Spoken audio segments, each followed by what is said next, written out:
আল্লাহর হাবিবকে হত্যা করা হবে। আবু জাহেল ঘোষণা দিল যে মুহাম্মদ ইবনে আব্দুল্লাহর দেহ থেকে মাথাটা আলাদা কইরা আমার কাছে নিয়ে আসতে পারবা? নাউজুবিল্লাহ। কেমন কঠিন ভাষণ।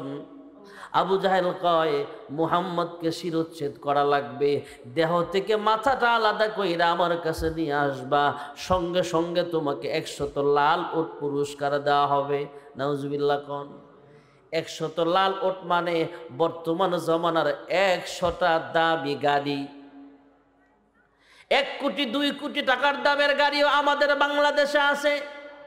কোটি কোটি টাকা দামের গাড়ি, প্রাইভেট কারের দাম বর্তমানে যা, তৎকালীন জামানায় সবচাইতে ভিআইপি ভারী যানবাহন তথা ভিআইপি যানবাহন ছিল লাল ওট। তখনকার জামানার ভিআইপি প্রাইভেট কার 100টা দেওয়া হবে। ওমর ইবনুল খাত্তাব তলোয়ার বাইর করে দাঁড়ায় কয় আবু জাহেল আই এম রেডি, আমি তলোয়ার নিয়ে প্রস্তুত। তুমি যেমন সবার সামনে ঘোষণা দিয়েছো, কমিটমেন্ট করেছো, ওয়াদা করেছো মুহাম্মদকে হত্যা করলে 100 লাল উট পুরস্কার দিবা, প্রস্তুত রাখো। আমি যাব আর আসবো, মুহাম্মদের মাথা কাইটা নিয়ে আসবো। আমার আল্লাহ মুস্কি মুস্কি কুদরতি জবান দিয়া মুস্কি মুস্কি হাসে, কয় আর কয় ওমর আসবা আমার নবীর মাথা কাটতে, আসেন খেলা হবে। আসবা তো মাথা কাটতে, আর তোমার ব্যাপারে তো আমার হাবিব দোয়াই কইরা ফেলছে, দেখো আমি আল্লাহ কি করি। সুবহানাল্লাহ বলেন। হযরত ওমর তলোয়ার নিয়ে রওনা হয়ে গেলেন। পথিমধ্যে আল্লাহর নবীর একজন গরিব সাহাবীর সঙ্গে দেখা, সালাম বিনিময় হলো। জিজ্ঞেস করলো ওমর তলোয়ার নিয়ে কোথায় যাও? মনে হচ্ছে কোনো মিশনে যাইতেছ। কয় হ্যাঁ, জরুরি একটা কাজ আছে। কয় কি কাজ? কয় আবু জাহেল ঘোষণা দিয়েছে মুহাম্মদকে হত্যা করতে পারলে 100 লাল উট পাওয়া যাবে, 100টা প্যারাডো গাড়ি পাওয়া যাবে, 100টা দামি মার্সিডিজ গাড়ি পাওয়া যাবে। আমি রওনা হলাম। আমার চাইতে সেরা বীর মক্কায় নাই, এই পুরস্কারটা আমাকে ছাড়া কেউ নিতে পারবে না। নাউজুবিল্লাহ কন্যা। আল্লাহর নবীর গরিব সাহাবী ডাক দিয়া কয় আবু জাহেল, হে ওমর ইবনুল খাত্তাব, আবু জাহেল ঘোষণা দিয়েছে বুঝলাম, মুহাম্মদ ইবনে আব্দুল্লাহর অপরাধটা কি জানতে চাই, বলতে পারবা কি? ওমর ডাক দিয়া কয় মুহাম্মদ যে আগুন লাগায় দিছে, মুহাম্মদ দোকানদার আর কাস্টমারের মধ্যে ঝগড়া লাগায় দিছে, নেতার কর্মীর মধ্যে বিবাদ হয়ে গেছে, পিতামাতার সন্তানের ভিতরে ঝগড়া লাগাইছে, নেতার কর্মীর ভিতরে ঝগড়া লাগায় দিছে। মুহাম্মদ যে আগুন লাগাইছে, আজকে মুহাম্মদের সঙ্গে রফা দফা হবে, শেষ ফয়সালা হবে। আল্লাহর নবীর গরিব সাহাবী কয় ওমর যে আগুন লাগাবার কারণে মুহাম্মদকে হত্যা করতে চাও, তোমার ঘরেই তো সে আগুন জ্বলতেছে, আগে তোমার ঘর সামলাও। সুবহানাল্লাহ কয় না রে? নেতা আইসো বিচার করতে, যায় দেখো তোমার ঘরেই এমন অপরাধী আছে, আগে ঘর সামলাও, পরে মানুষের ঘরে আইও। এমন কথা আমরা বলি কি বলি না? এমন একটা কঠিন ধমকের সাথে দিয়ে দিছে। ওমর আরো তেলে বেগুনে জেলে উঠছে, কি ব্যাপার, আমার সাথে তুমি এই কথা বলতে পারলা? কয় হ্যাঁ, আমার ঘরে আবার কি আগুন লাগাইছে জানতে চাই। আল্লাহর নবীর গরিব সাহাবী ডাক দেয়া কয় ওমর একটু আগে জানতে পারলাম তোমার বোন ফাতেমা আর তোমার বোনের জামাই কালেমা পরে মুসলমান হয়ে গেছে। ওমর মোটর সাইকেলের স্টারিংটা ঘুরাইয়া দিছে, যানবাহনটা ঘুরায়া নবীর দিকে যাওয়ার যে রাস্তাটা, এই রাস্তায় না জিয়া আরেক রাস্তায় ঘুরাইয়া দিছে। ঘুরায়া কয় রে তোর কথা যদি মিশা হয় রে, তোর খবর আছে, আর তোমার কথা যদি সত্য হয় আমার বোন আর ভগ্নিপতির খবর আছে। মুহাম্মদের কাছে আমার পরে গেলেও হবে, রাস্তাটা ঘুরানেওয়ালা এখনো একজন আছে না নাই? হযরত ওমর ইবনুল খাত্তাব রাস্তা পরিবর্তন করে মুহাম্মদুর রাসূলুল্লাহর কাছে না যায়, তার বোন ফাতেমার বাড়ির পথে রওনা হয়ে যায়। দরওয়াজায় আওয়াজ দিবে, তার আওয়াজ ঘরের ভিতরের মানুষ বুঝে ফেলছে ওমর আসতেছে। দরওয়াজায় আওয়াজ দিলেন দরওয়াজা খোলার জন্য। ভেতরে একজন কারি সাহেব বোনের জামাইকে কোরআন তেলাওয়াত শিখাচ্ছিলেন। কারি সাহেব আওয়াজ পায়া আড়ালে লুকায়া গেলেন। আর দরওয়াজায় আওয়াজ দেওয়ার আগে ভিতরের কোরআন তেলাওয়াতের আওয়াজ মহান রব্বে কারীম ওমরের কানের সাহায্যে, কানের মাধ্যমে অন্তরের ভিতরে আমার আল্লাহ ঢুকায়া দিয়েছেন। ভেতরে কে যেন মধুর কণ্ঠে তেলাওয়াত করছিলেন, তাহা মা আনজালনা আলাইকাল কুরআনা লিতাশকা। হযরত ওমর দরওয়াজার আঘাত করার আগে, আওয়াজ দেওয়ার আগে কোরআন তেলাওয়াতের আওয়াজ আল্লাহ অন্তরে ঢুকায়া দিলেন। দরওয়াজায় আওয়াজ দিলেন, দরওয়াজা খোলো। কারি সাহেব আড়ালে লুকায়া গেলেন। বোন আর ভগ্নিপতি দরওয়াজাটা খুলিয়া দিলে। ওমর দুজনকে প্রহার করতেছে, আঘাত করতেছে তলোয়ারের উল্টা পিঠ দিয়া। চর থাপ্পড় ঘুষাঘাসি যা মারার মারতেছে, আর ধমক দিয়া কয়, আমার অনুমতি ছাড়া তোমরা কেন মুসলমান হইলা? কোন সাহসে তোমরা মুসলমান হইলা? বোন ফাতেমা ডাক দিয়া কয়, ভাই ওমর, মুসলমান হওয়ার জন্য কাহার অনুমতির প্রয়োজন হয় না। আল্লাহ যাকে কবুল করেন সেই তো কালিমা পড়ে মুসলমান হয়ে যাবে। সুবহানাল্লাহ বলে। বোন ফাতেমা এক সময় ডাক দিয়া কয়, হ্যাঁ ভাই ওমর, আমাদেরকে মারতে মারতে রক্তাক্ত করে ফেললা। হে ভাই ওমর, আমাদেরকে ধমক দিছ, মারতেছ আর বলতেছ কালিমা ছাড়, এখনো সময় আছে, আর আমরাও বলে দিতে চাই।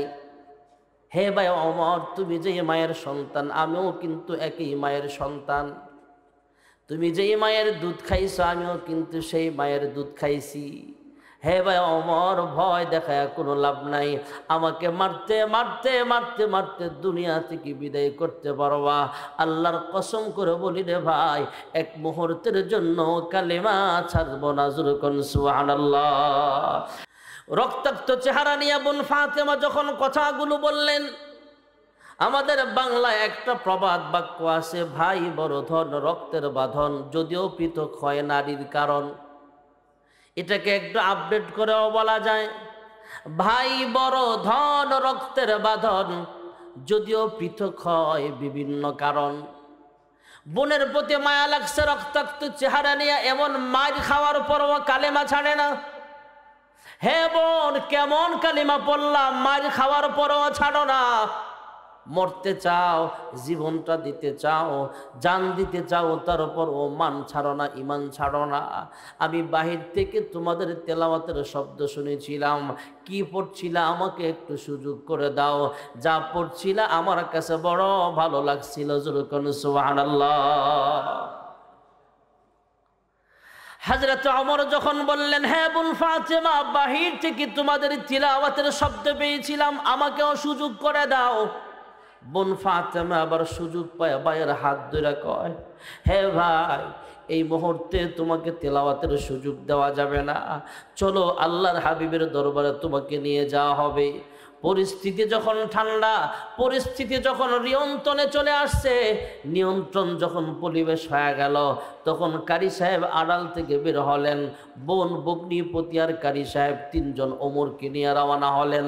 আল্লাহর হাবিবের কাছে গেলেন, কালিমা পড়ে মুসলমান হয়ে গেলে হযরত ওমর ডাক দিয়া কয়, ওগো আল্লাহর হাবিব, আমি ওমর মুসলমান হলাম, আমাকে আমল দেন, এই মুহূর্তে আমার কি কাজ বলেন। আল্লাহর হাবিব বলেন, যখন আমরা নামাজ পড়বো তুমিও আমাদের সঙ্গে নামাজ পড়বা। আমরা যখন কালিমার দাওয়াত দিব তুমিও দাওয়াতের কাজে অংশগ্রহণ করবা। তবে হ্যাঁ ওমর, আমরা চুপে চুপে কালিমার দাওয়াত দিতে হয়। মুসলমানদেরকে কাফের বেঈমানের আঘাত করে, জুলুম করে, অত্যাচার করে গরিব মুসলমানদের বাড়ি ঘর পর্যন্ত ভাঙচুর করা হয়েছে। হ্যাঁ ওমর, চুপে চুপে নামাজ পড়তে হয়, চুপে চুপে কালিমার দাওয়াত দিতে হয়। ওমর ডাক দেয়া কয়, ইয়া রাসূলুল্লাহ, ইয়া হাবিবাল্লাহ, আমি ওমর মুসলমান হওয়া সত্ত্বেও যদি, মুসলমান হওয়ার উপরেও যদি এইভাবে চুপে চুপে কালিমার দাওয়াত দেওয়া লাগে, চুপে চুপে নামাজ পড়তে হয়, তাহলে আমি ওমর মুসলমান হয় কি লাভ হলো?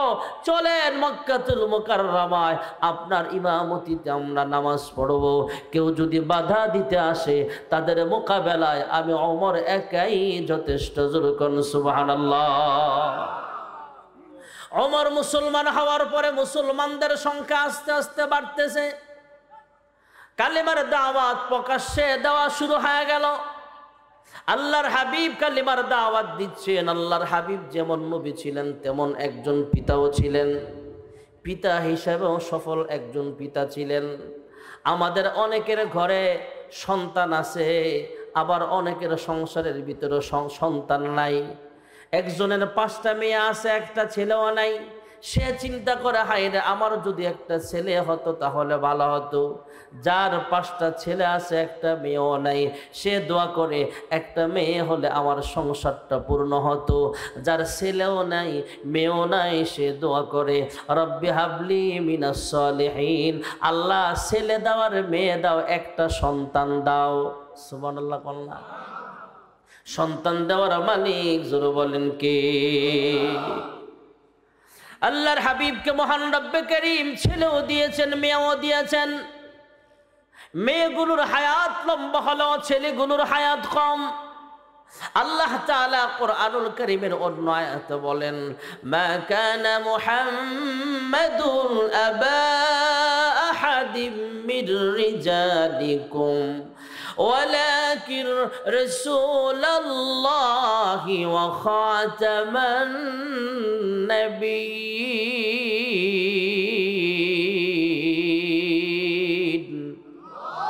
আমি আল্লাহ আপনাকে কোনো পুরুষের বাবা বানাই নাই, অর্থাৎ ছেলে দিছে কিন্তু বালেগ হয় নাই। নাবালেগ ছেলেকে কেউ পুরুষ বলে না, পুরুষত্ব শরীরে আসলে তাকেই পুরুষ বলা হয়। আল্লাহ ছোট্ট অবস্থায়, নাবালেগ অবস্থায় শিশু সন্তানগুলো, ছেলেগুলো নিয়ে গেছে। আল্লাহ বলেন, আমি আল্লাহ আপনাকে খাতামুন নবীন বানাবার জন্য এই কাজ করলাম। এই আয়াতের তাফসীরে মুফাসসিরিনগণ লেখেন, বুজুর্গ উলামায়ে কেরাম লিখেন যে আল্লাহ তাআলা অনেক কিছু হিকমত এই আয়াতের মধ্যে রেখেছেন। হযরত মূসা পয়গম্বর নবী, দাউদ পয়গম্বর নিজে নবী, তার সন্তান সুলাইমান নবীও পয়গম্বর। তাহলে নিজেও নবী, সন্তানও নবী, বাবার সম্মান কমছে না বাড়ছে? ইব্রাহিম পয়গম্বর নিজেও নবী, সন্তান ইসমাঈলও নবী, বাবার সম্মান কমছে নাকি আরো বাড়ছে? আরো জোরে কম। মিল্লাত আবিকুম ইব্রাহিম হুয়া সাম্মাকুমুল মুসলিমিন। মুসলমানদের জাতির পিতা ইব্রাহিম পয়গম্বর নিজে নবী, সন্তানও নবী।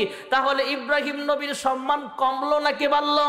তার হাবিবের সন্তান যদি বড় হয় আর সন্তানটাকে যদি নবী বানায়, ইব্রাহিম নবীর সম্মানের মর্যাদার সমান করতে গিয়া সন্তানকে যদি নবী বানায়, দাউদ পয়গম্বরের সমমান সম্মান দিতে যায়া সন্তানকেও যদি নবী বানায়, তাহলে আমার নবী আর শেষ নবী রইল কোথায়?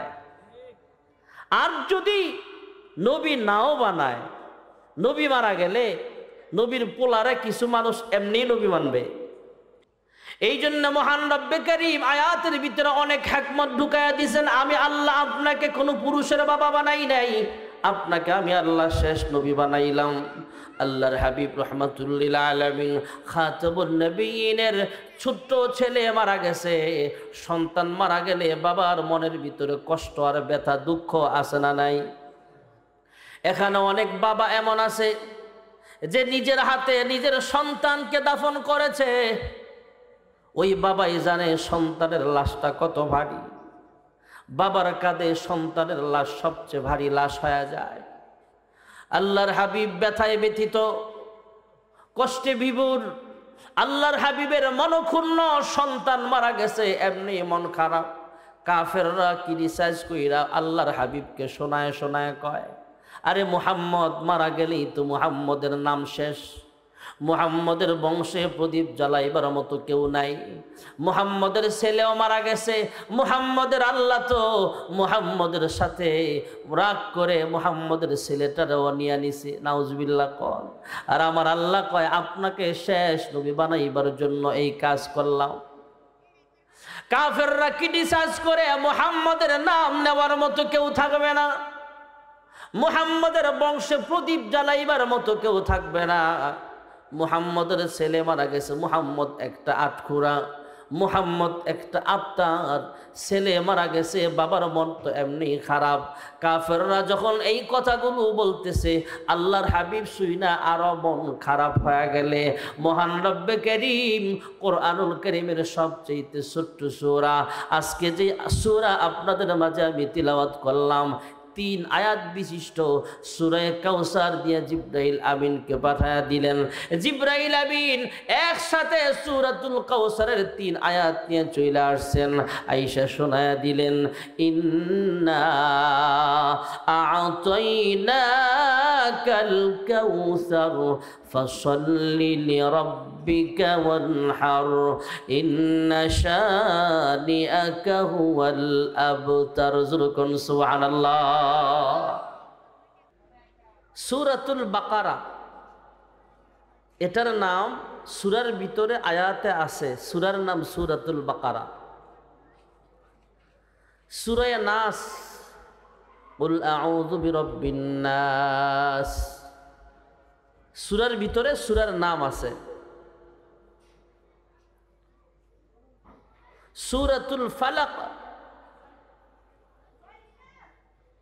এই সূরার আয়াতের ভিতরে সূরার নাম আছে কুল আউযু বিরাব্বিল ফালাক। সূরাতুল আসর, আয়াতের প্রথম আয়াতে নাম আছে ওয়াল আসর। আবার কোন কোন সূরা আছে যেই সূরার নাম সূরার ভিতরে নাই, যেমন কোরআনুল কারীমের প্রথম সূরা বাকারার আগে যেই সূরাটা সূরাতুল ফাতিহা, এই সূরার নাম কি? সূরাতুল, আমার কথা কি আপনারা বুঝতেছেন? তাহলে বলেন প্রথম সূরা কি? আলহামদুলিল্লাহি রাব্বিল আল ফাতিহা। এই শব্দটা আপনি এই সূরা ফাতিহার ভিতরে পাবেন না। আরো কমো,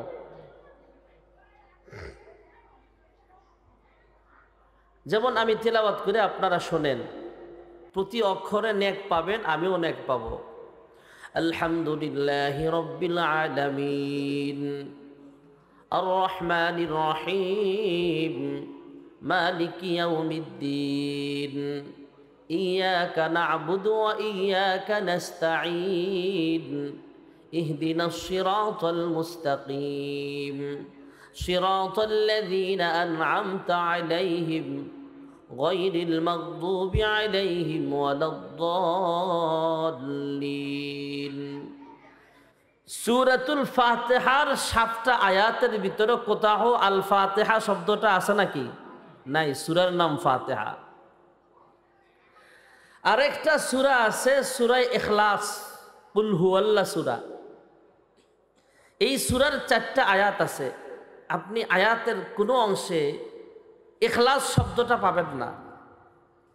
বিসমিল্লাহির রহমানির রহিম কুল হুয়াল্লাহু আহাদ আল্লাহুস সামাদ লাম ইয়ালিদ ওয়া লাম ইউলাদ ওয়া লাম ইয়াকুল লাহু কুফুয়ান আহাদ।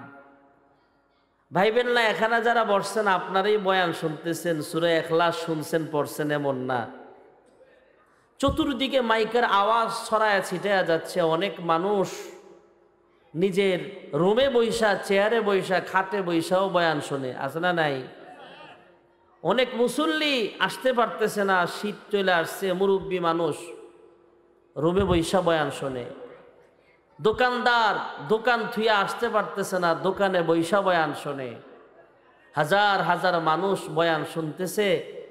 যে যেখান থেকে শুনতেছে সূরা ইখলাস শুনেছে বা পড়েছে, আমরা যারা পড়েছি শুনেছি প্রত্যেকের আমল নামায় একবার সূরা ইখলাস যে পড়লাম 10 পারা কোরআন তিলাওয়াতের সব আল্লাহ দান করেছেন। বিসমিল্লাহির রহমানির রহিম কুল হুয়াল্লাহু আহাদ আল্লাহুস সামাদ লাম ইয়ালিদ ওয়া লাম ইউলাদ ওয়া লাম ইয়াকুল লাহু কুফুয়ান আহাদ কুল হুয়াল্লাহু আহাদ আল্লাহুস সামাদ লাম ইয়ালিদ ওয়া লাম ইউলাদ ওয়া লাম ইয়াকুল লাহু কুফুয়ান আহাদ। প্রত্যেকের আমল নামায় 1 খতম কোরআন শরীফ পড়ার সব আল্লাহ দিয়ে দিছে। তাহলে লস হয়েছে না লাভ হয়েছে? এই কোরআন শরীফের সূরা ইখলাসের 4 আয়াতের ভিতরে কোথাও আপনি আল ইখলাস শব্দটা পাবেন না। সূরার নাম সূরা ইখলাস। আর আমি যেই সূরা তেলাওয়াত করেছি এই সূরার ভিতরে সূরার নামটাও আছে, ইন্না আ'তাইনাকাল কাউসার। জোরে কোন সুবহানাল্লাহ। আল্লাহ তাআলা কোরআনুল কারীম একসাথে নাজিল করে নাই। আসমানি অন্যান্য কিতাব আল্লাহ তাআলা কিতাব আকারে বাইন্ডিং করে জিবরাইলের মাধ্যমে নাজিল করেছেন। আল্লাহ রাব্বুল আলামিন তাওরাত শরীফ নাজিল করেছেন, জিবরাইলের হাতে তুইলা দিলেন, জিবরাইল যাও। হযরতে জিবরাইল আমিন তাওরাত শরীফ কিতাবটা নিয়ে হযরতে মূসা পয়গম্বরের হাতে পৌঁছায়া দিলেন। হ্যাঁ মূসা পয়গম্বর, পৃষ্ঠা উল্টা উল্টা আপনার উম্মতদেরকে বিধানগুলো শোনায়া দেন। হযরতে জিবরাইল আমিনের মাধ্যমে আল্লাহ তাআলা জাবুর কিতাবটাও অবতীর্ণ করেছেন। হযরতে জিবরাইল আমিন দাউদ আলাইহিস সালামের কাছে কিতাবখানা পৌঁছায়া দিলেন। ইনজিল শরীফটাও জিবরাইলের মাধ্যমে আল্লাহ অবতীর্ণ করেছেন। জিবরাইল আমিন হযরতে ঈসা পয়গম্বরের কাছে কিতাবখানা পৌঁছায়া দিয়েছেন। তবে কোরআনুল কারীম আল্লাহ আসমান থেকে বাইন্ডিং করে কিতাব আকারে পাঠায় নাই। 30 পারা কোরআন প্রয়োজন অনুপাতে 1 আয়াত 2 আয়াত, 1 সূরা 2 সূরা, 1 রুকু 2 রুকু এমন করে করে 23 বছরের নবুয়তের জিন্দেগিতে টোটাল 30 পারা কোরআন আল্লাহর হাবিবের সিনার উপরে আল্লাহ নাজিল করে দিয়েছে। আল্লাহর হাবিবের বয়স যখন প্রায় 40-এর কাছাকাছি হয়ে গেল ভাইয়ারা আমার, তখনও মুহাম্মাদুর রাসূলুল্লাহ বলে মানুষ চিনে না, সবাই মুহাম্মদ ইবনে আব্দুল্লাহ বলে জানে। আম্মা জান খাদিজাতুল কুবরা রাদিয়াল্লাহু আনহা খেয়াল করলেন মুহাম্মদ ইবনে আব্দুল্লাহ একা একা বৈশা বৈশা আসমানের দিকে তাকায় তাকায় কি যেন গবেষণা করেন। মাঝে মাঝে একা একা মন খারাপ করে বসে থাকেন। আম্মা জান খাদিজাতুল কুবরা রাদিয়াল্লাহু আনহা জানতে চাইলেন, ওগো আমার প্রাণের স্বামী গো, আপনি একা একা কি যেন ভাবেন, আসমানের দিকে তাকায় তাকায় কি যেন গবেষণা করেন, কি হয়েছে আপনার? প্রথম প্রথম ভেবেছিলাম, মনে করেছিলাম আমার মতো বয়স্কা খাদিজাকে আপনার জীবনে পায়া বুঝি আপনি মন খারাপ করেছেন। তারপরে চিন্তা ভাবনা করে দেখলাম, পরীক্ষা নিরীক্ষা করে দেখলাম এই জন্য আপনার মন একটু খারাপ নয়। এরপরে ভেবেছিলাম টাকা পয়সার জন্য বুঝি আপনার মন খারাপ হতে পারে। পরীক্ষা করে দেখলাম টাকা পয়সার জন্য আপনার মন খারাপ হতে পারে না, কারণ আপনাকে যা বেতন ভাতা দেওয়া হয়, যা টাকা পয়সা আপনাকে দেওয়া হয়, অল্প যা না হলেই নয়, মালা বুদ্দা মিনহু, অতটুকু টাকা পয়সা নিজের কাছে রাইখা বাকি সম্পদ আপনি গরিবদের মাঝে বিলায় দেন। যুরকুন সুবহানাল্লাহ। হ্যাঁ আমার স্বামী, কি হয়েছে আপনার? মাঝে মাঝে আকাশের দিকে তাকায় কি যেন গবেষণা করেন, একা একা বৈশা বৈশা কি যেন ভাবেন, কি হয়েছে একটু বলবেন কি দয়া কইরা? মুহাম্মদ ইবনে আব্দুল্লাহ ডাক দিয়া কয়, খাদিজা, আরবের মানুষগুলো বড় বড় হয়ে গেছে, জাহেল হয়ে গেছে। এই মূর্খ মানুষগুলোকে কিভাবে রবের সন্ধান দিতে পারে সেভাবে আমি পেরেশান হয়ে গেছি। এই কথা ভাইবা আমি পেরেশান হয়ে গেছি। এই লোকালয়ে আমার আর ভালো লাগে না। আমার মন চায় আমি যদি রবের সন্ধান পাইতাম, রবের পক্ষে মানুষদেরকে দাওয়াত দিতাম, পথ ভুলা মানুষগুলোকে আল্লাহর পথে দাওয়াত দিতাম, ঘরমুখী মানুষগুলোকে মসজিদমুখী বানাইবার জন্য দাওয়াত দিতাম, দুনিয়ামুখী মানুষগুলোকে পরকালমুখী বানাবার জন্য দাওয়াত দিতাম। আমার মন চায় লোকালয়ের বাহিরে যায়া ওই যে উঁচা পাহাড় গার হেরা দেখা যায়, সমতল থেকে 2500 ফুট উঁচা পাহাড়, সেই পাহাড়ে ওইটা গুহায় বৈশা বৈশা নিরিবিলি একাকিত্ব সময় কাটায় দিতে, রবের ধ্যানে সময় কাটাইতে। যুরকুন সুবহানাল্লাহ। আম্মা জান খাদিজাতুল কুবরা রাদিয়াল্লাহু আনহা জানায়া দিলেন, ওগো আমার প্রাণের স্বামী শোনেন, সংসার নিয়ে পেরেশান হবেন না। সংসারের আমানত আমি খাদিজা হেফাজত করব, আমার আমানত আমি হেফাজত করব। আপনি পাহাড়ের গুহায় চলিয়া যান, নিরিবিলি একা একা রবের ধ্যানে সময় কাটাইতে থাকেন। আপনার খাবার, পোশাক আশাক, পানি যা যখন প্রয়োজন হবে সব ব্যবস্থা আমি খাদিজার পক্ষ থেকে হবে। যেরকম সুবহানাল্লাহ। মুহাম্মদ ইবনে আব্দুল্লাহ গারে হেরায় বৈশা বৈশা সময় কাটায়। বয়স যখন 40 হয়ে গেল, মহান রব্বে কারীম জিবরাইল আমিনকে পাঠায়া দিলেন। জিবরাইল আমিন আল্লাহর হাবিবের কাছে আইসা কয়, ইকরা ইয়া মুহাম্মদ। পয়গম্বর জবাব দিলেন, মা আনা বিকারিন। জিবরাইল আবার বললেন, ইকরা। পয়গম্বর জবাব দিলেন, মা আনা বিকারিন। এক পর্যায়ে জিবরাইল আমিন পয়গম্বরের সিনার সঙ্গে সিনা লাগায়া একটু আস্তে করে চাপ দিলেন। সুবহানাল্লাহ। মদনপুর বাস স্ট্যান্ডের ফটোস্টেট মেশিনে যেমন, দোকানে যেমন, মদনপুরের দোকানে যেমন, বাজারের দোকানে যেমন ফটোস্টেট মেশিন এক পৃষ্ঠা থেকে আরেক পৃষ্ঠা ফটোস্টেট হয়ে যায়, পয়গম্বরের সিনা আর জিবরাইলের সিনা একসাথে লাগার সঙ্গে সঙ্গে জিবরাইলের সিনার ভিতরে যত ইলম ছিল সবগুলো ইলম ফটোকপি কইরা মহান রব্বে কারীম পয়গম্বরের সিনার ভিতরে আমার আল্লাহ উঠায়া দিয়েছেন। এবার যখন রবের নামে পড়তে বললেন, ইকরা বিসমি রাব্বিকাল্লাযী খালাক, যেই রবের ধ্যানে সময় কাটাচ্ছিলেন, রবের নাম শোনা মাত্রই আল্লাহর হাবিব এবার পড়তে শুরু করে দিলেন, ইকরা বিসমি রাব্বিকাল্লাযী খালাক। যুরকুন সুবহানাল্লাহ। মহান রব্বুল আলামিন জিবরাইলের মাধ্যমে কোরআনুল কারীমের আমানত অবতীর্ণ করেছেন, তাই কোরআনের ভাষায় জিবরাইলের নাম আল আমিন। সুবহানাল্লাহ বলেন। নাযালা বিহির রূহুল আমিন।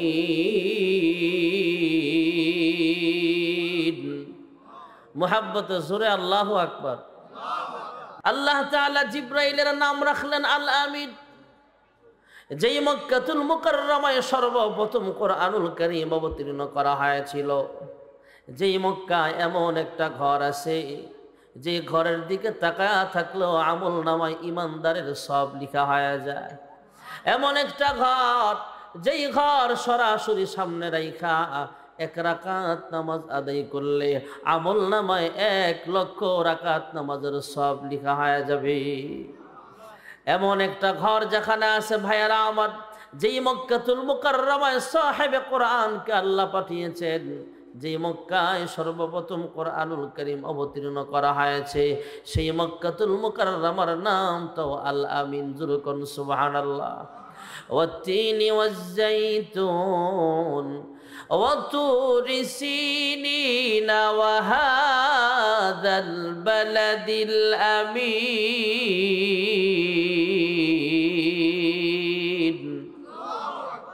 জিবরাইলের নাম রেখেছেন আল্লাহ তাআলা আল আমিন। যেই মক্কাতুল মুকাররমায় সর্বপ্রথম কোরআনুল কারীম অবতীর্ণ করা হয়েছে, সেই মক্কাতুল মুকাররমার নামটাও আল আমিন। হাবিবি কিবরিয়া মুহাম্মদুর রাসূলুল্লাহ সাল্লাল্লাহু আলাইহি ওয়াসাল্লাম, জিনার উপরে আল্লাহ কোরআন অবতীর্ণ করেছেন, সেই মুহাম্মদুর রাসূলুল্লাহ সাল্লাল্লাহু আলাইহি ওয়াসাল্লামের নামটা বহু আগেই বড় বড় নেতারা মিল্লা উপাধি দিয়েছেন, হে মুহাম্মদ, আমাদের মধ্যে সবচেয়ে সত্যবাদী হইলা তুমি, তোমার নাম রাখলাম আল আমিন। যুরকুন সুবহানাল্লাহ।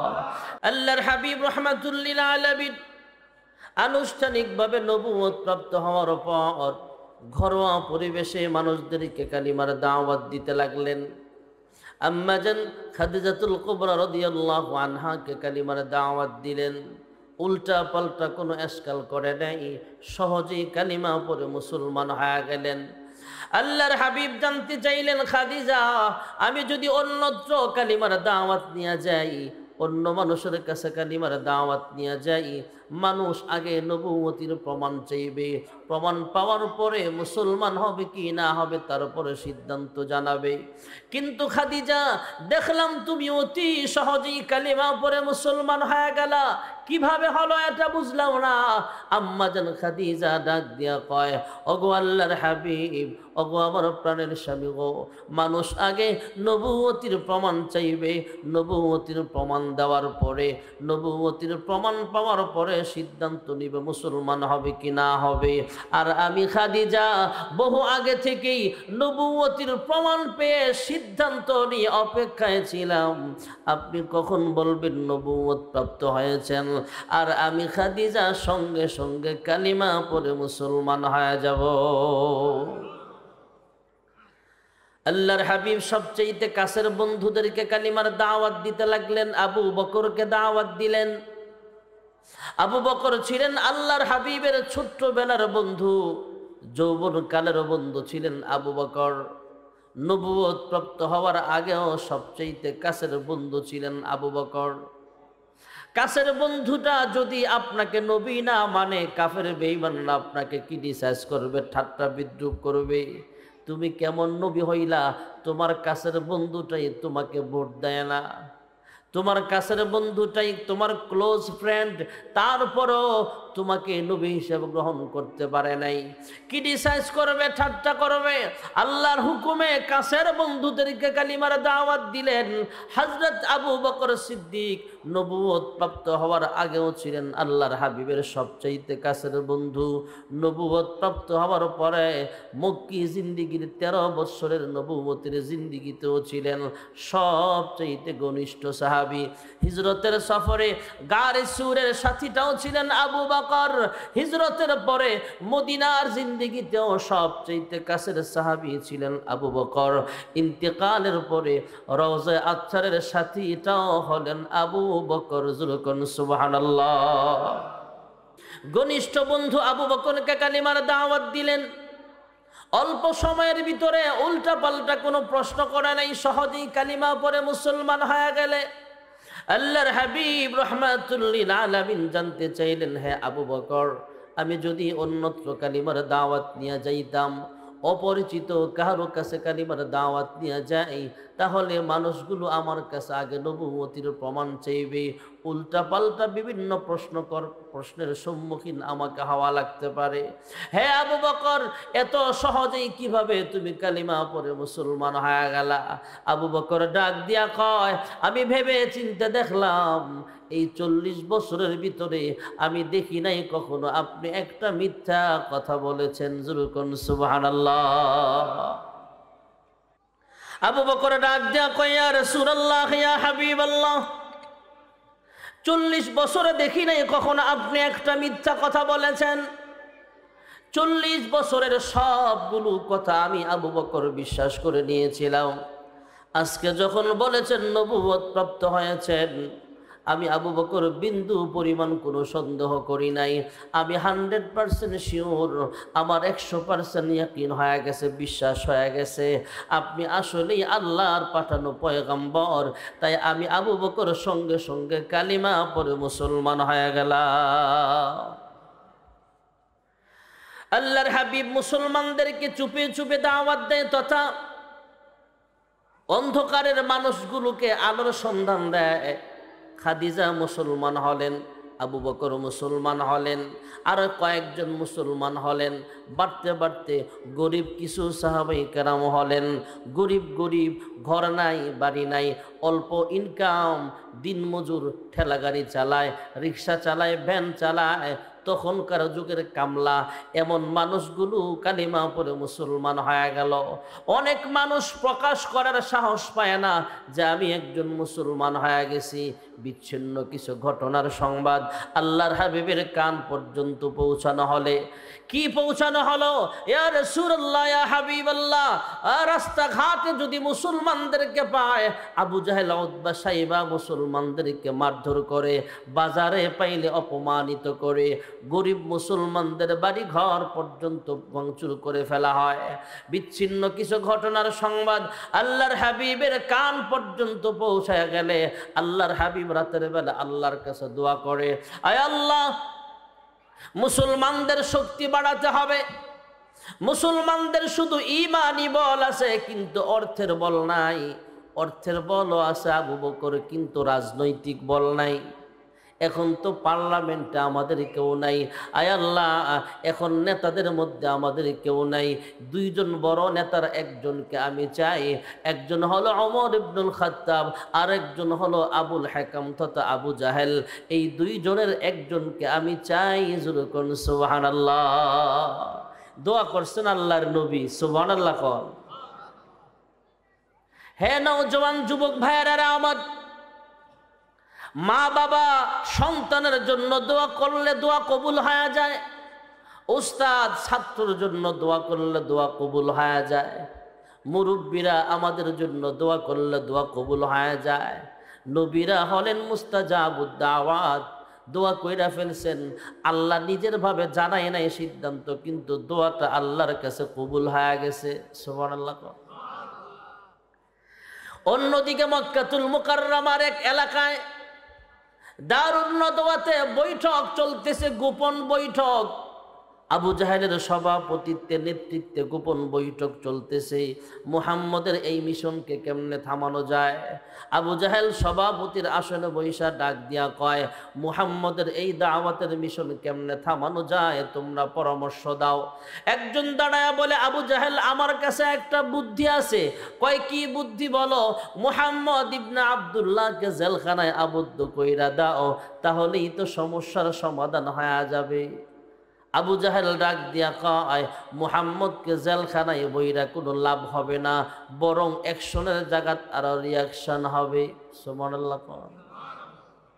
কি মনে করেন যুগে যুগে ওলামায়ে কেরাম জেল খাটছে, এই জন্যে কি মসজিদ মাদ্রাসা সব বন্ধ হয়ে গেছে?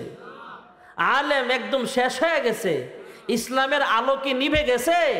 আরে আমরাও তো দেখেছি বিগত 16 বছর 17 বছর স্বৈরাচার শাসকের আমলে দেখা গেছে আল্লামা মামুনুল হক সাহেব জেলখানায়, আল্লামা জুনায়েদ বাবনপুরি রহমতুল্লাহ আলাইহির মতো মানুষটাও জেলখানায়, আল্লামা দেলোয়ার হোসেন সাইদির মতো মানুষটাও জেলখানায়, মুফতি আমির হামজা জেলখানায়, মুফতি রফিকুল ইসলাম মাদানী জেলখানায়, জসিমউদ্দিন রহমানী জেলখানায়, অসংখ্য আলেম জেলখানায় বসছে। একটাই উদ্দেশ্য, ইসলামকে চিরতরে এই বাংলার জমিন থেকে বিতাড়িত করা, নিশ্চিহ্ন করে দেওয়া। এত আলেম জেলখানায় আবদ্ধ করার পরেও কি বাংলাদেশে মসজিদ মাদ্রাসা বন্ধ হয়ে গেছে?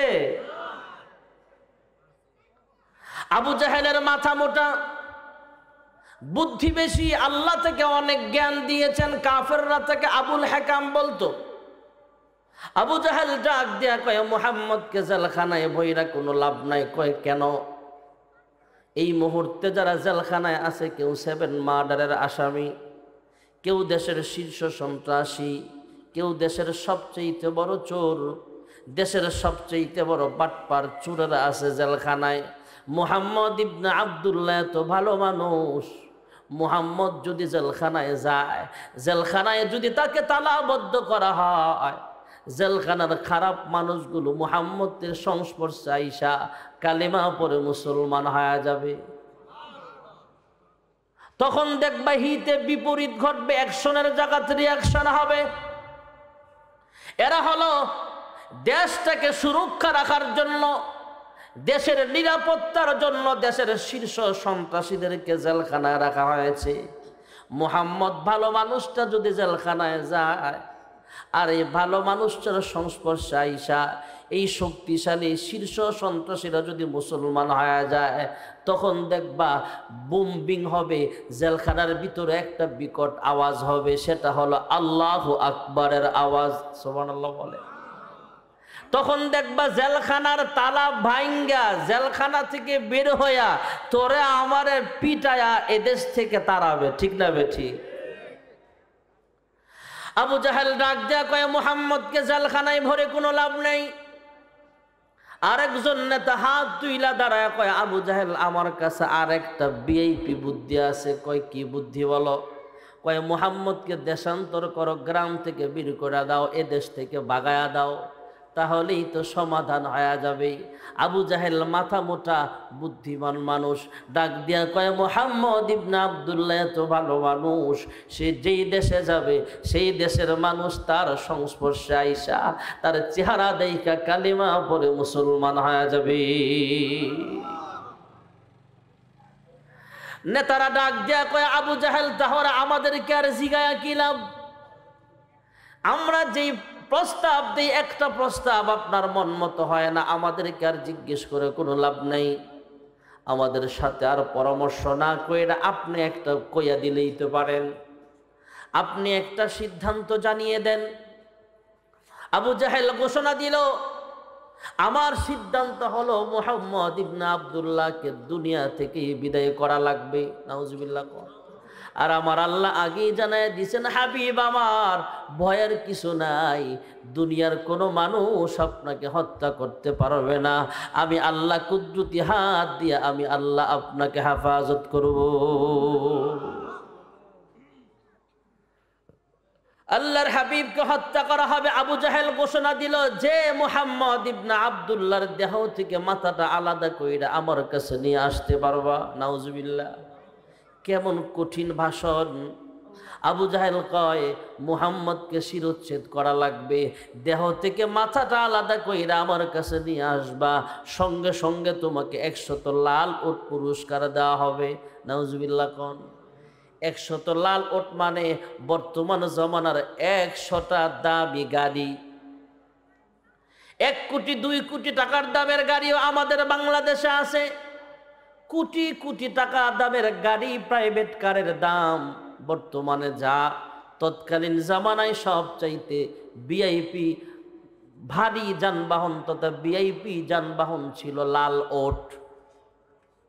তখনকার জামানার ভিআইপি প্রাইভেট কার 100টা দেওয়া হবে।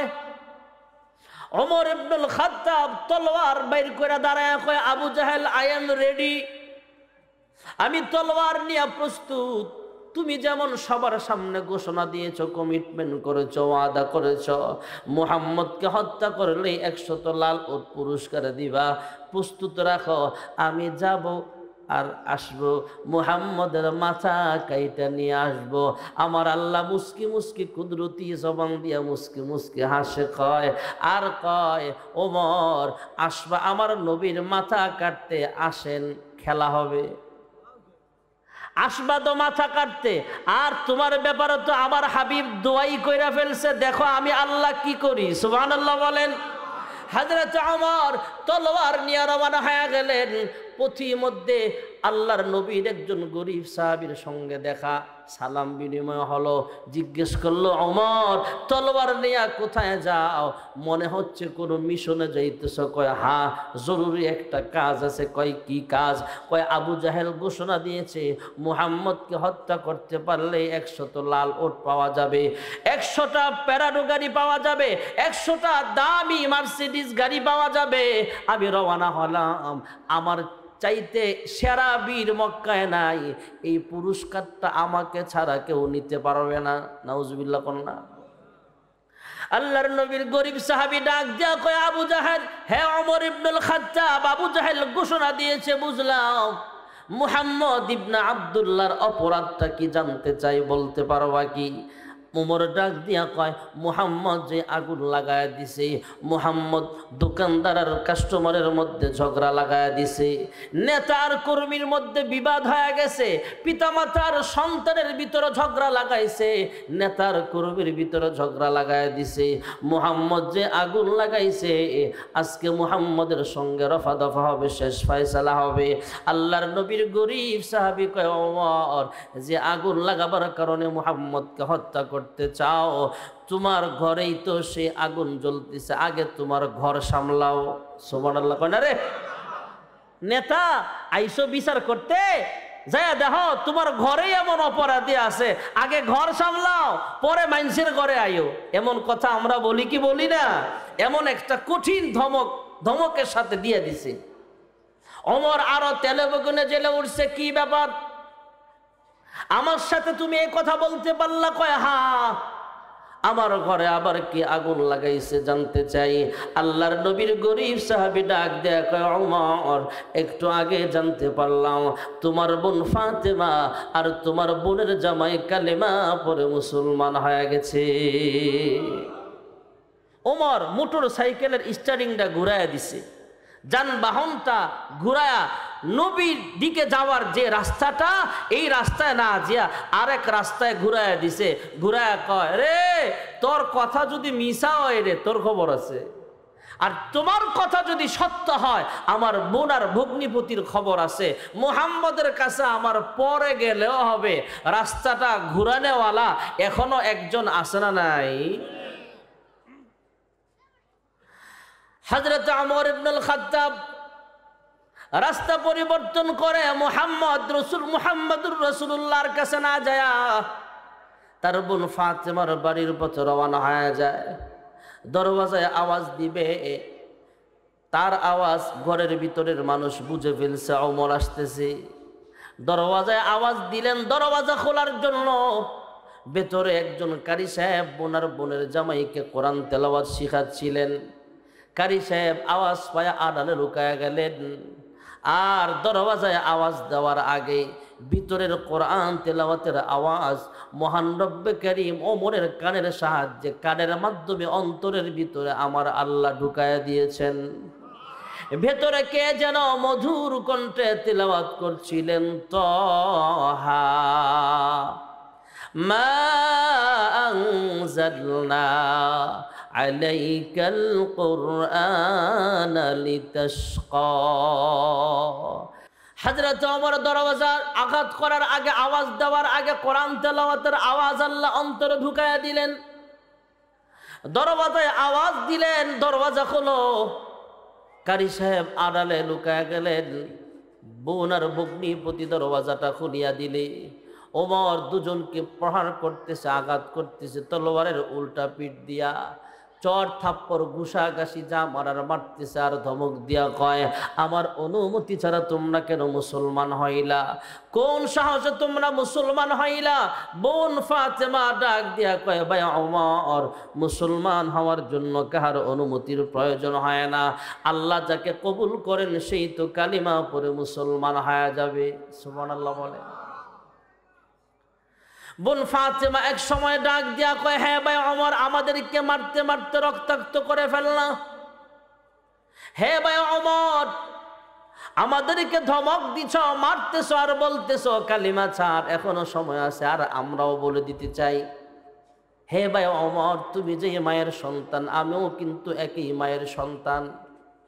তুমি যেই মায়ের দুধ খাইছো আমিও কিন্তু সেই মায়ের দুধ খাইছি। হে ভাই ওমর, ভয় দেখায় কোনো লাভ নাই। আমাকে মারতে মারতে মারতে মারতে দুনিয়া থেকে বিদায় করতে পারবা। আল্লাহর কসম করে বলি রে ভাই, এক মুহূর্তের জন্য কালেমা ছাড়ব না। জোরে কোন সুবহানাল্লাহ। রক্তাক্ত চেহারা নিয়ে বোন ফাতেমা যখন কথাগুলো বললেন, আমাদের বাংলায় একটা প্রবাদ বাক্য আছে, ভাই বড় ধন রক্তের বাঁধন, যদিও পৃথক হয় নারীর কারণ। এটাকে একটু আপডেট করেও বলা যায়, ভাই বড় ধন রক্তের বাঁধন, যদিও পৃথক হয় বিভিন্ন কারণ। বোনের প্রতি মায়া লাগছে, রক্তাক্ত চেহারা নিয়ে এমন মার খাওয়ার পরও কালেমা ছাড়ে না। হে বোন, কেমন কালিমা পড়লাম, মার খাওয়ার পরও ছাড়ো না। মরতে চাও, জীবনটা দিতে চাও, জান দিতে চাও, তারপর ও মান ছাড়ো না, ইমান ছাড়ো না। আমি বাহির থেকে তোমাদের তেলাওয়াতের শব্দ শুনেছিলাম, কি পড়ছিলা আমাকে একটু সুযোগ করে দাও। যা পড়ছিলা আমার কাছে বড় ভালো লাগছিল। যেরকম সুবহানাল্লাহ। হযরত ওমর যখন বললেন, হ্যাঁ বোন ফাতেমা, বাহির থেকে তোমাদের তিলাওয়াতের শব্দ পেয়েছিলাম, আমাকেও সুযোগ করে দাও। বোন ফাতেমা আবার সুযোগ পায় ভাইয়ের হাত ধরে কয়, হে ভাই, এই মুহূর্তে তোমাকে তেলাওয়াতের সুযোগ দেওয়া যাবে না। চলো আল্লাহর হাবিবের দরবারে তোমাকে নিয়ে যাওয়া হবে। পরিস্থিতি যখন ঠান্ডা, পরিস্থিতি যখন নিয়ন্ত্রণে চলে আসছে, নিয়ন্ত্রণ যখন পরিবেশ হয়ে গেল, তখন কারি সাহেব আড়াল থেকে বের হলেন। বোন বগ্নিপতি আর কারি সাহেব তিনজন ওমরকে নিয়ে রওনা হলেন।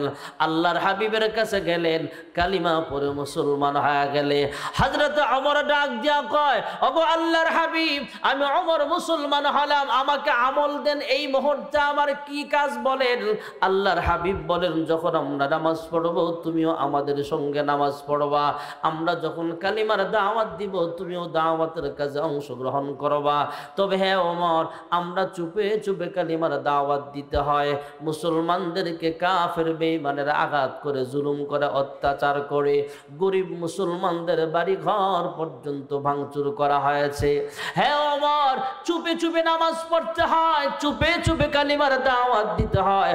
ওমর ডাক দেয়া কয়, ইয়া রাসূলুল্লাহ, ইয়া হাবিবাল্লাহ, আমি ওমর মুসলমান হওয়া সত্ত্বেও যদি, মুসলমান হওয়ার উপরেও যদি এইভাবে চুপে চুপে কালিমার দাওয়াত দেওয়া লাগে, চুপে চুপে নামাজ পড়তে হয়, তাহলে আমি ওমর মুসলমান হয় কি লাভ হলো? চলেন মক্কাতুল মুকাররমায় আপনার ইমামতিতে আমরা নামাজ পড়ব। কেউ যদি বাধা দিতে আসে, তাদের মোকাবেলায় আমি ওমর একাই যথেষ্ট। জোরে করুন সুবহানাল্লাহ। ওমর মুসলমান হওয়ার পরে মুসলমানদের সংখ্যা আস্তে আস্তে বাড়তেছে। কালিমার দাওয়াত প্রকাশ্যে দেওয়া শুরু হয়ে গেল। আল্লাহর হাবিব কালিমার দাওয়াত দিচ্ছেন। আল্লাহর হাবিব যেমন নবী ছিলেন তেমন একজন পিতাও ছিলেন, পিতা হিসেবেও সফল একজন পিতা ছিলেন। আমাদের অনেকের ঘরে সন্তান আছে, আবার অনেকের সংসারের ভিতরে সন্তান নাই। একজনের 5টা মেয়ে আছে, একটা ছেলেও নাই। সে চিন্তা করে, হায় রে, আমার যদি একটা ছেলে হতো তাহলে ভালো হতো। যার 5টা ছেলে আছে, একটা মেয়েও নাই, সে দোয়া করে একটা মেয়ে হলে আমার সংসারটা পূর্ণ হতো।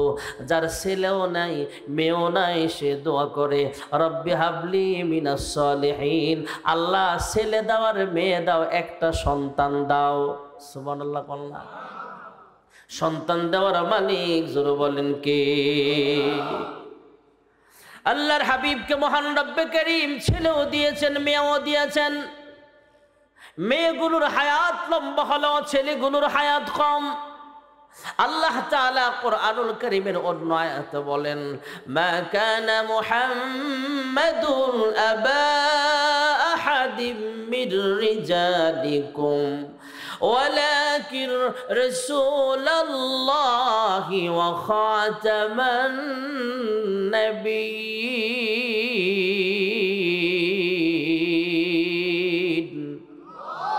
আমি আল্লাহ আপনাকে কোনো পুরুষের বাবা বানাই নাই,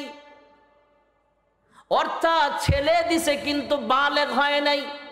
নাবালেগ ছেলেকে কেউ পুরুষ বলে না, পুরুষত্ব শরীরে আসলে তাকেই পুরুষ বলা হয়।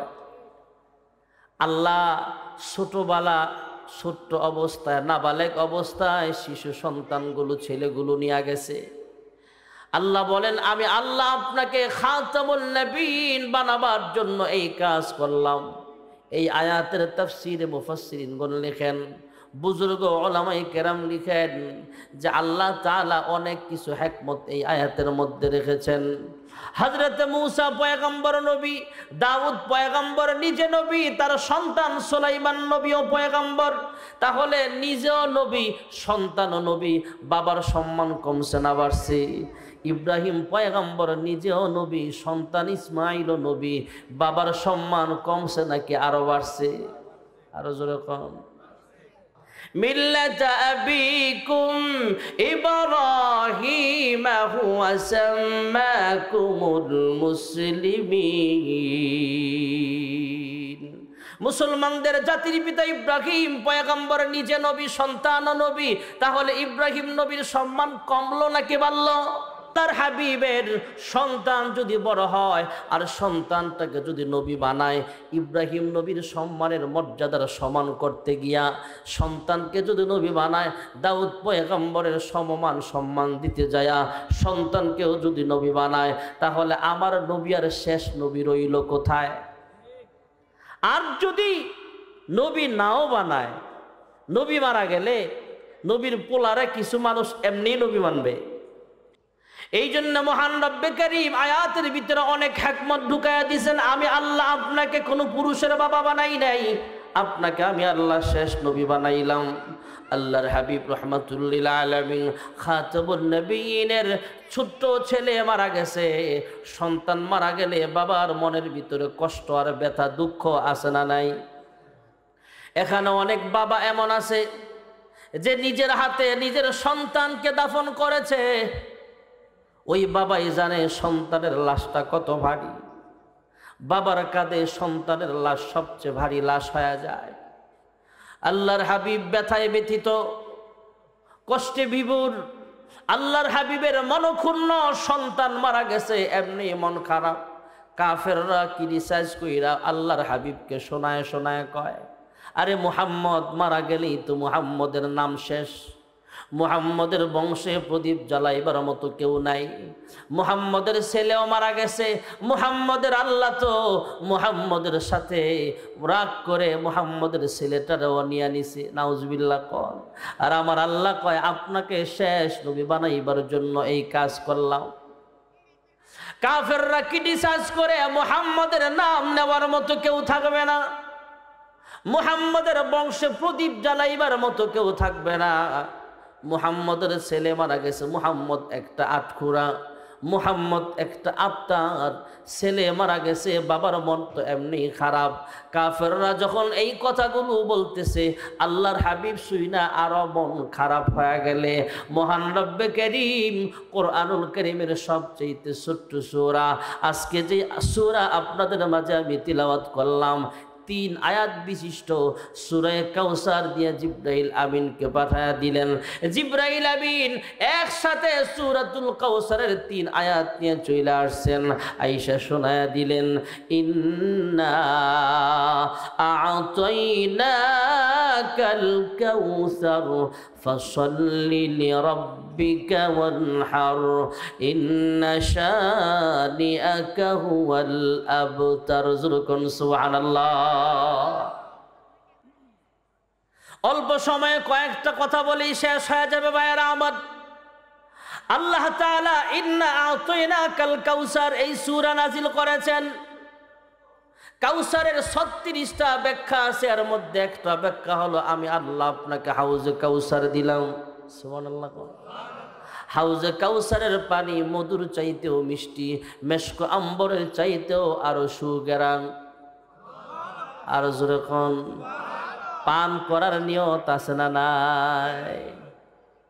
ইনশাআল্লাহ বলেন ইনশাআল্লাহ। ইনশাআল্লাহ যদি আমরা রাসূলের হাতে এক পেয়ালা পানি, একবার হাউজে কাউসারের পানি পান করতে পারি, 50,000 বছর পর্যন্ত ক্ষুধাও লাগবে না, পিপাসাও লাগবে না। আমরা যে প্রশ্ন করতাম যে হুজুর হাউজে কাউসার এই হেই এই হেই, যা প্রশ্ন আমরা করতাম সব প্রশ্ন সাহাবারা নবীরে করছে। সুবহানাল্লাহ কন্যা। একজন সাহাবী দাঁড়ায় কয়, ইয়া রাসূলুল্লাহ ইয়া হাবিবাল্লাহ, হাউজে কাউসারের বিবরণ শুনলাম। হাউজে কাউসার জান্নাতি একটা হাউজ, সেটাও শুনলাম। ওগো আল্লাহর হাবিব, বুঝলাম জান্নাতি হাউজ, এ কথাও তো বুঝলাম হাসরের মাঠও আমাদেরকে পানি পান করানো হবে। জান্নাতি হাউজ, জান্নাতের ভিতর থেকে হাসরের মাঠে পানিটা কেমনে আনা হবে? সুবহানাল্লাহ কন্যা। জিবরাইল শিখায়া দিলেন। আল্লাহর হাবিব উত্তর যাই না বলতেছেন, আল্লাহর পক্ষ থেকে যেভাবে জানায়া দেওয়া হয়েছে সেভাবে জানানো হয়েছে। হে সাহাবায়ে কেরাম, ভয় পাও না। সাহাবায়ে কেরাম তো প্রশ্ন করছে, আমরা হইলে তো প্রশ্ন করতাম। ইমাম সাহেব জবাব দেন, হাউজে কাউসারের পানি বোতলজাত করা হবে নাকি গ্লাস দিয়ে আনা হবে, নাকি পেয়ালা দিয়ে আনা হবে, নাকি কলসি দিয়ে আনা হবে, নাকি বোতল দিয়ে আনা হবে, না বড় বড় টাঙ্কির মাধ্যমে আনা হবে, নাকি পাইপ লাইনের মাধ্যমে আনা হবে? সাহাবীরা প্রশ্ন করলেন, হাসরের মাঠে পানিটা কেমনে আনা হবে? সুবহানাল্লাহ কন্যা। মুসল্লিরা ইমাম সাহেবরে যা প্রশ্ন করে, আছে না নাই? এক ইমাম সাহেবরে মুসল্লি গিয়া হুজুর ফেরাউনের দাদির নাম কি? আরে কথা কয় না, ফেরাউনের দাদির নাম কোথাও আছে নাকি? অনেক জিগাইছে, হুজুরও যদি উত্তর না দিতে পারে মাশাআল্লাহ মোরের চাইষ্টলে বৈশে বৈশে কইব, কের হুজুর রাখছস বেড়া, আমারে চিনস, আমারে তোরা এখনো চিনসই না। এমন প্রশ্ন ইমাম সাহেবরও করছি, ইমাম সাহেব নিজেই জবাব দিতারে না। এখন যদি চাইষ্টলের অন্যরা কয় চাচা কি প্রশ্ন করছেন, জবাবটা আপনি কন, হ্যাঁ এর 14 গোষ্ঠীও পারতো না। প্রশ্ন করছে হুজুর ফেরাউনের দাদির নাম কি, ইমাম সাহেব চিন্তা করলেন জবাব না দিলে সমস্যা আছে, হ্যাঁ তো ঘুরে ঘুরে কইব হুজুরে এলেম নাই। হুজুরে মাথা খেলায়া জবাব দিয়ে দিছে, এই শোনেন ফেরাউনের দাদির নাম মনে হয়েছে। কই কি? কই কিটমিস, একটা নাম বানায় কয়ে দিল আর কি। সাহাবারাও প্রশ্ন করছেন, ইয়া রাসূলুল্লাহ বোতলজাত করা হবে না, টাঙ্কির মাধ্যমে আনা হবে? আল্লাহর হাবিব রাহমাতুল লিল আলামিন জবাব দিলেন, হ্যাঁ সাহাবায়ে কেরাম, হাসরের মাঠেও হাউস খনন করা থাকবে। জান্নাতের হাউস থেকে, হাউজে কাউসার থেকে খাল নালা প্রবাহমান হবে, খাল খনন করা হবে, নালা প্রবাহিত হবে। সেখান থেকে জান্নাতি হাউস থেকে হাসরের মাঠে এসে নালা দিয়া, খাল দিয়া, নদী দিয়া প্রবাহমান হয়া জান্নাতি হাউস থেকে হাসরের মাঠের হাউজের মধ্যে পানিগুলো একত্রিত হবে। সেখান থেকে তোমাদেরকে পানি পিলানো হবে। যুরকন সুবহানাল্লাহ। আমরা যদি জবাব দিতাম, মুসল্লি একটা দাঁড়ায় আমাকে প্রশ্ন করতো, হুজুর এমন সহজ? কয় হ্যাঁ। আরেকটা প্রশ্ন আছে হুজুর, সাহাবী কইরা ফেলছে, আপনারা আর প্রশ্ন করন লাগতো না। সুবহানাল্লাহ কন্যা। ওগো আল্লাহর হাবিব, তাহলে আপনি একাই পানি সবাইকে খাওয়াইবেন নাকি আপনার সাথে আর কেউ থাকবে? আল্লাহর হাবিব জানায়া দিলেন, আমার নেতৃত্বে পানি পান করানো হবে, তবে আমার সহযোগী থাকবে সমস্ত নবীগণ। সুবহানাল্লাহ। ইয়াশফাউ ইয়াউমাল কিয়ামাতি সালাসাতুন আল আমবিয়া সুম্মাল উলামা সুম্মাশ শুহাদা আও কামা ক্বালা আলাইহিস সালাতু ওয়াস সালাম। হাসরের মাঠে আল্লাহ যেদিন বিচারক হবেন, আল্লাহ তাআলা যেদিন কুদরতি কুরসিতে সমাসীন হবেন, আল্লাহ যেদিন কুদরতি চেয়ারের মধ্যে বৈশা বিচারকের আসনে বৈশা বিচার করবেন, আল্লাহ হবেন জজ, আল্লাহ হবেন বিচারক। ওই বিচারকের সামনে সব উকিলরা কথা বলার মতো সাহস পাবে না। সমস্ত নবীগণ আল্লাহর সামনে দাঁড়ায়া অনুমতি পাবেন ওকালতি করার। সমস্ত উলামায়ে কেরাম, আপনাদের মাদ্রাসার মুহতামিম সাহেব, আপনাদের মাদ্রাসার হাফেজ সাহেব, আপনাদের মাদ্রাসার কারি সাহেব, মসজিদের ইমাম সাহেব, উলামায়ে কেরাম হাসরের মাঠে উকিল হবেন। কিয়ামত পর্যন্ত যারা হবে তারাও আল্লাহর সামনে ওকালতি করবেন।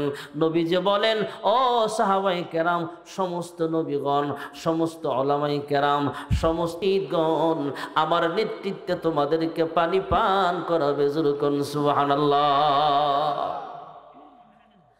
সাহাবায়ে কেরামের আরো প্রশ্ন বাড়ছে, ওগো নবীজি, নবীদের সংখ্যাই তো লক্ষাধিক, নবী রাসূল পয়গম্বর দের সংখ্যাও তো লক্ষ লক্ষ হবে, উলামায়ে কেরামদের সংখ্যাও তো লক্ষ লক্ষ হবে। তাহলে জান্নাতের পানি যে পানি পান করাবেন, পানির গ্লাস থাকবে কয়টা, জগ থাকবে কয়টা? সুবহানাল্লাহ কেন রে? আমাদের প্রশ্নগুলো সাহাবায়ে কেরাম করে ফেলেছেন। আল্লাহর হাবিব জবাব দিলেন, ও সাহাবায়ে কেরাম, সেটা নিয়ে অপারেশন হওয়া লাগবে না। আসমানে তারকা আছে যতটা, জান্নাতি পানি পান করার পেয়ালা থাকবে ততটা। সুবহানাল্লাহ। আর জোরে কর। আল্লাহর হাবিব বুঝালেন, হ্যাঁ সাহাবায়ে কেরাম, আসমানে যেমন অসংখ্য তারকা আছে, জান্নাতি হাউজে কাউসারের পানি পান করার জন্য অসংখ্য গ্লাস থাকবে। যুরকুন সুবহানাল্লাহ। ইন্না আ'তাইনাকাল কাউসার। কাউসারের একটা ব্যাখ্যা হলো, আপনি মন খারাপ করবেন না, আমি আল্লাহ আপনাকে হাউজে কাউসার দিলাম। যুরকুন সুবহানাল্লাহ। ইন্না আ'তাইনাকাল কাউসার, কাউসারের আরেকটা ব্যাখ্যা হলো, আমি আল্লাহ আপনাকে উম্মত বানায় দিলাম। হাসরের ময়দানে সমস্ত নবীর উম্মতের চাইতে আমাদের নবীর উম্মত বেশি থাকবে। ওয়ালাল আখিরাতু খায়রুল লাকা মিনাল উলা।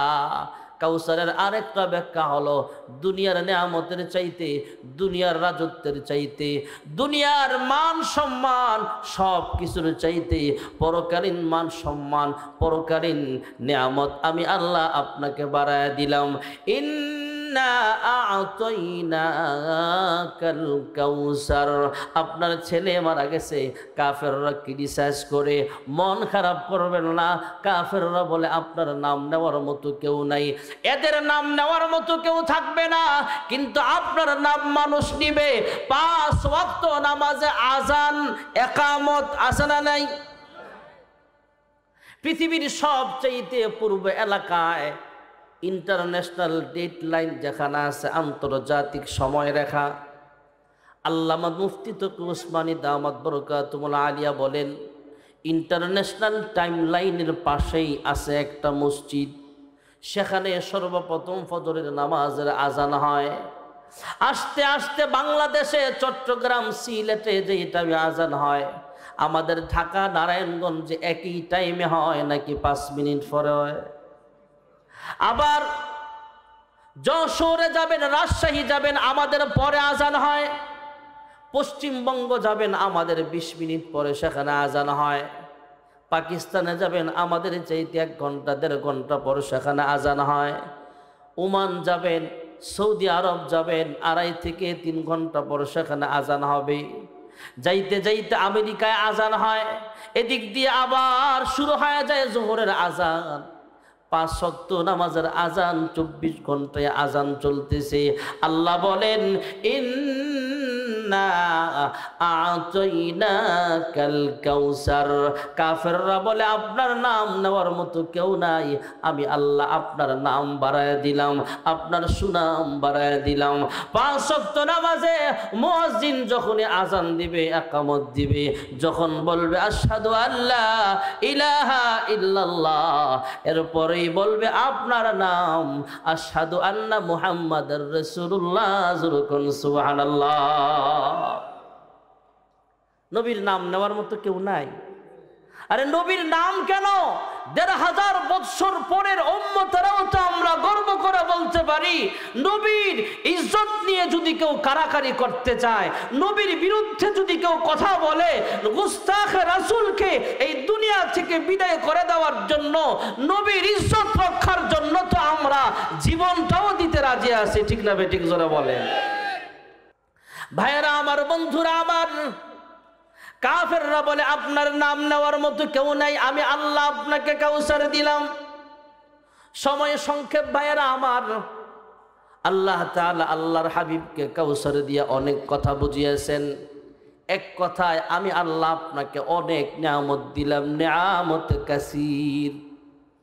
ইন্না আ'তাইনাকাল কাউসার।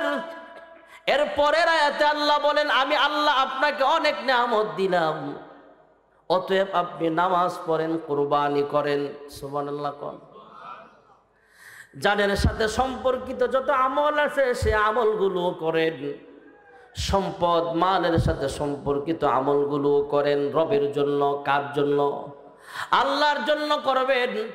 আপনার নবের নামে আপনি আমল করেন। ইন্না শানিআকা হুয়াল আবতার। আপনি আবতার নয়, বরং আপনার বিরুদ্ধে যারা কথা বলে এরাই হলো আসল আবতার। সুবহানাল্লাহ কোন রে? আল্লাহর হাবিবকে আল্লাহ তাআলা সান্ত্বনা দিলেন, ইন্না শানিআকা হুয়াল আবতার।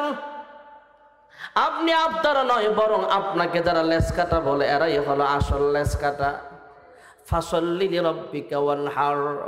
আপনি নামাজ পড়েন, কুরবানি করেন। ইন্না আ'তাইনাকাল কাউসার। আমি আল্লাহ আপনাকে অনেক নিয়ামত দিলাম। যুরকুন সুবহানাল্লাহ।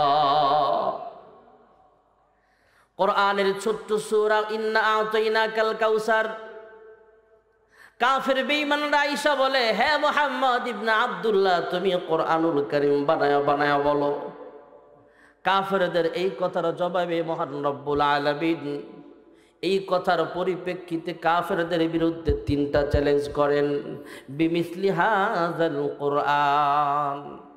প্রথম চ্যালেঞ্জ করেছেন, মুহাম্মদ ইবনে আব্দুল্লাহ যদি কোরআন বানায়া বলতে পারে তোমাদের মধ্যে ভাষাবিদ আছে, দার্শনিক আছে, তোমরা পারলে কোরআনের একটা কপি বানায় আনো।